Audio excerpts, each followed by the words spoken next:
Hello, my name is Mercedes Swartwout, and this is the second draft of my genogram. For today, I'll be first showing you the extra key of extra symbols that don't appear in a normal genogram, and then I will be showing you my previous genogram and the symbols that appeared on the first one before I conducted my interview.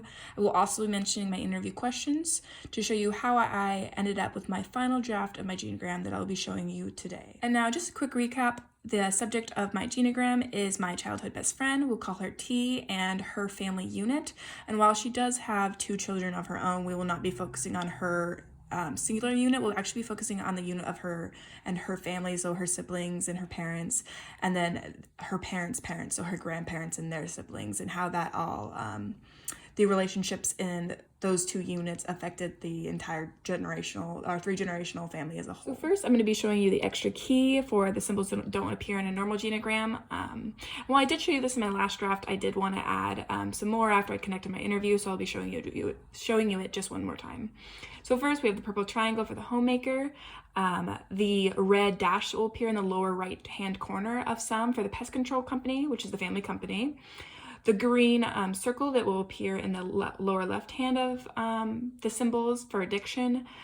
Just blue, the color orange means for warmth, so like warmth, the sun, so really good caring relationship. Blue, the color blue will indicate like strain or conflict. The color purple will indicate like indifference or just no emotion towards that particular person. And then the blue dotted line with the X in will mean no longer strained, so there's no more conflict, while just a normal blue dashed line would just mean there is currently conflict with those relationships. And then we have the normal yellow line, which is just a line, which just means that person is no longer religious, because religion is something that appears in every single family member and is very vital to their homeostasis. And then you'll see the yellow line with the X through it, which just means that that person was quote unquote born again or have found religion once more. And then new symbols that appear, you will see the green line that just means strain as a result of the addiction. And then the green line with the X just means strain from the addiction is no longer present in that relationship. And then another new symbol that will appear is the red line, which means conflict as a result of the family company, so the pest control company. And then there's the red line with the X in it, and just means that conflict no longer is prevalent in that relationship. I will now be comparing the first draft of my genogram with the second draft of my genogram. So right here on the screen, we have my first draft. And as you can see, there is not a lot going on besides just the immediate family, because I had not known anything about the other relationships before conducting my interview. Just a quick recap of this family, just so symbols make a little bit more sense. I mentioned that religion is very prevalent, and that is very prevalent throughout the entire family, besides just between 2 of the siblings that we will talk about in just a little bit. Another thing is this family is incredibly heteronormative, so I didn't see the need to change the circles or the squares, because that's what's generally used in a normal genogram, and I felt like that very much so fit this family's need. Another thing you'll see that is going to be different from my next genogram is that some of the formatting is different. So you'll see in certain spots there's like the homemaker and the depiction of the pest control company. That'll now appear within circles and squares instead of outside. Another thing that's going to be different is I did not include anyone's race within their element or their circle or square, because the entire family is white and were very married into the same race, except for T, or the subject of the genogram that I interviewed. Her husband is Hispanic, and so their children are white and Hispanic. So some of the depictions that I depict, or some of the relational depictions that I depicted on here before conducting my interview, was the warmth, or the orange line indicates warmth, both here in this relationship and here in this relationship, because I knew that right now at this current point in time that those relationships are very healthy. I also wanted to indicate there's also warmth within this relationship as well as this relationship. However, what you'll see with her older brother, you'll see that actually he is single, but he actually has a child of 8 years, even though he's one of the youngest. And so you'll actually come to learn later in our next dressing draft my genogram that he was identified as the family scapegoat. And that is very apparent within his yellow line for means no more religion, and then currently for this draft, I had 2 blue lines, meaning conflict from his parents to him and such. And then I also thought was prevalent before I connected my interview was the indifference that T's parents had to her older sister's husband, because I thought that was something that was very apparent when I had attended the family gatherings. However, as I come to learn in my next draft, you'll see that actually changes.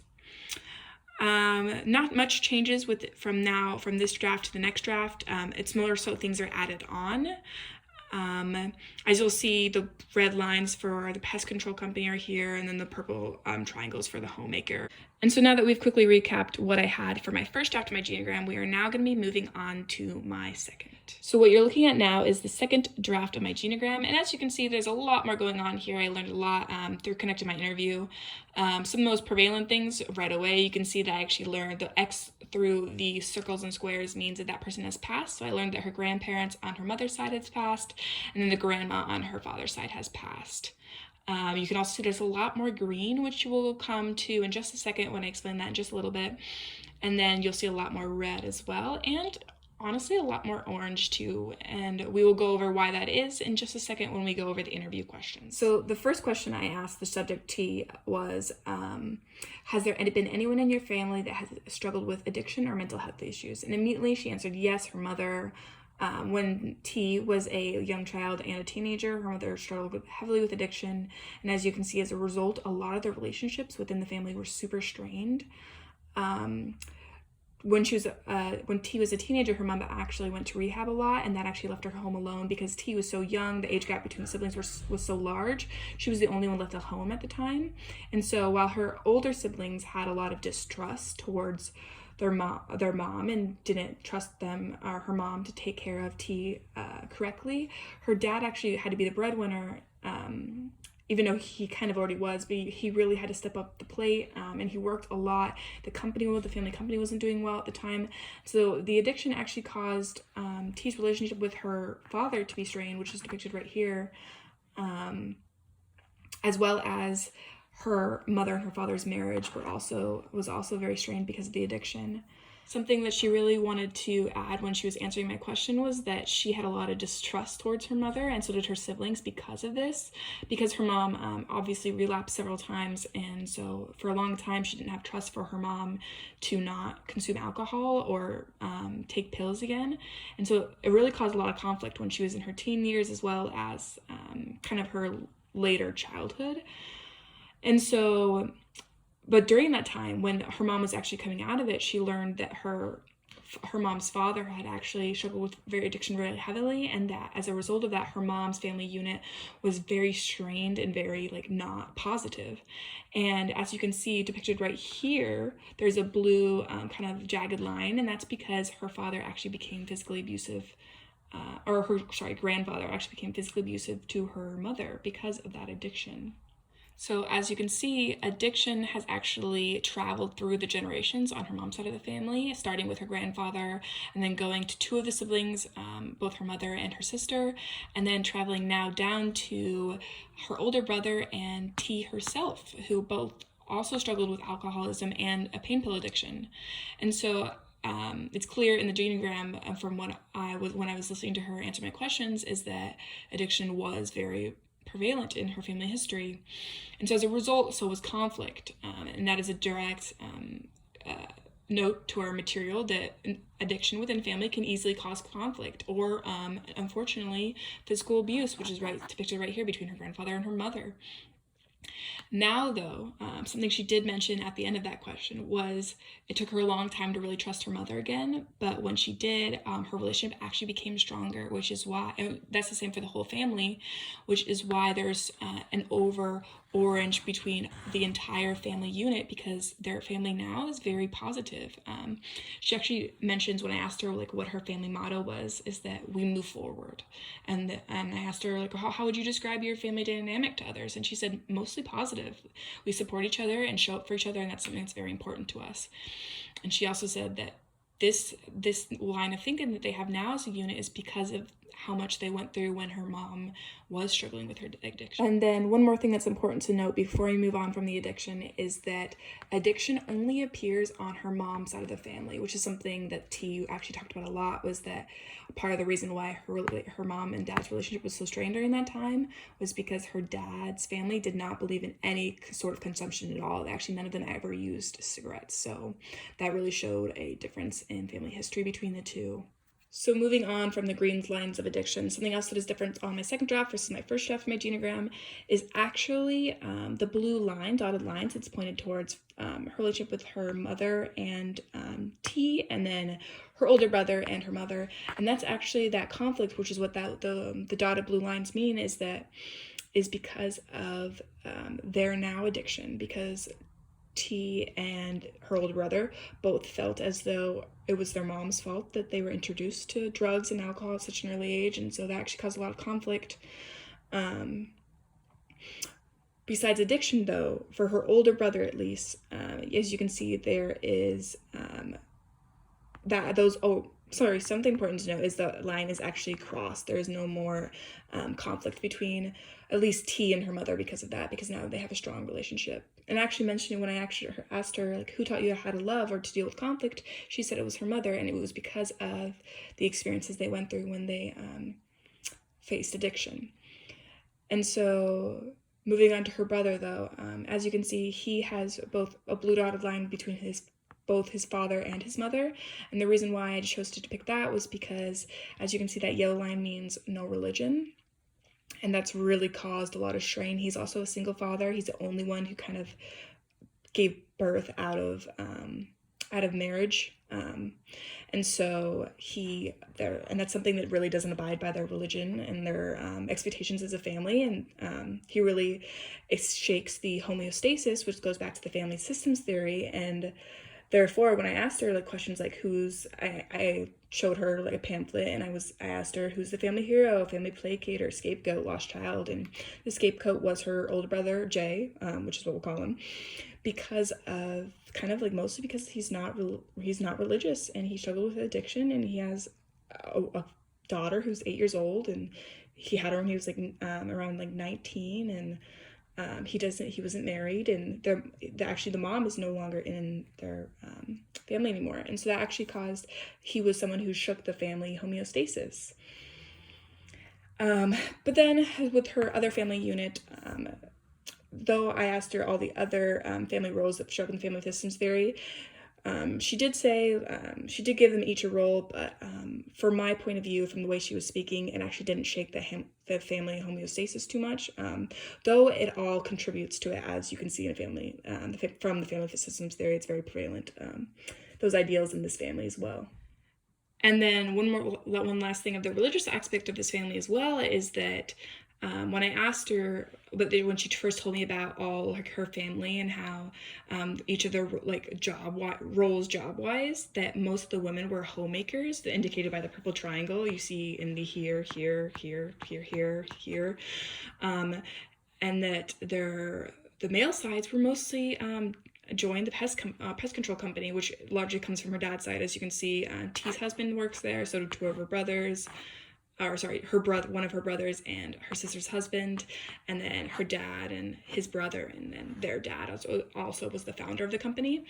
And so with the homemaker, when I asked her about that, I asked her, why do you think that's so apparent in so much of your lineage? And she said that it is largely because of her religion. Her family really does believe in the traditional family ideals or religious ideals, that the wife's greatest strengths are meant to be within the home and pleasing their husband, and which is her words in herself.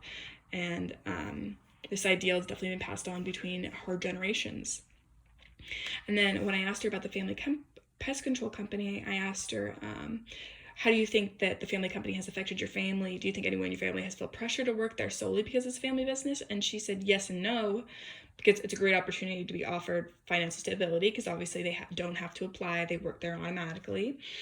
But because of the emotional attachment that is contributed with the pest control company, there's a lot of strain. So what you see on the Genogram right now is that there are some red lines, which, going back to her key, indicates conflict as a result of the family company. And so from her dad, there's a lot of strain currently on her older brother and her other brother to take over the company because neither of them currently have that plan for their future, and their dad definitely has some conflict with them as a result of that. And then he actually at one point also had conflict when he was this age with his father about who's going to take over the company. Even though his father is now retired and living, there was conflict with him and his brother about who's going to take over the company then. And so you can see there's this really strong, clear emotional attachment to this family company, and that as a result puts strain on the men in the family to step up and take over. So as you can see, the family company does cause some strain on the family, even though it has brought them financial stability. And actually an indicator of how much financial stability it shows is that even though her father is the CEO, he's only middle class. And that kind of indicates that emotional attachment is the sole reason this family or this company is still around within this family. As you can see, because of the conflict that arises when the question of who's going to take over comes into play.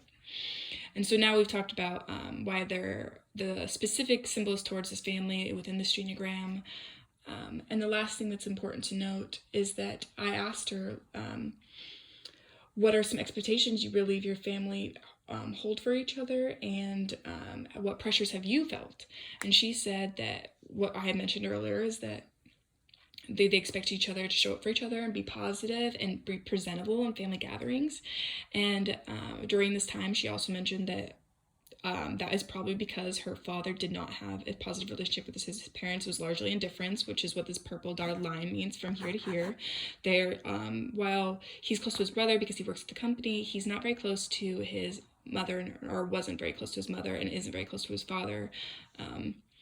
And so it really comes this whole entire unit that she has here within her family, and how they're so close is really through trial and error and conflict and overcoming of addiction and conflict because of the company, and has now resulted in an overall very genuinely positive environment that's, even though it does abide by heteronormative religious views. I'm now going to show you just one more time the first draft of my genogram, and how it's very clear how much I largely did not actually know about this family, and it really opened my eyes to, when I looked at the difference between the second genogram and the first genogram, how much things are passed down between families. So the company, the addiction, how conflict as a result can either make or break a family, because as you can see in the second draft, the relationships are largely now positive because of the conflict, whereas on her dad's side of the family, the relationships are very indifferent and they're just mostly conflict, as well as her mom's and her mom's parents and their family unit has literally just laced conflict because of the addiction, whereas that's changed now in T's family unit, or individual family unit, because of the overcoming of each conflict. So that concludes my second draft of my genogram. Overall, I learned a lot about the new family, or sorry, not the new family. I learned a lot about the family through the second draft of the genogram. And actually it showed me a lot about what I didn't know about her family, even though I thought I was so close to her growing up. And so it was really eye-opening to see how connecting this kind of research can open you up to familial patterns within that are passed down through generations. Again, my name is Mercedes Swartwout, and this is the second draft of my genogram, and thank you for listening.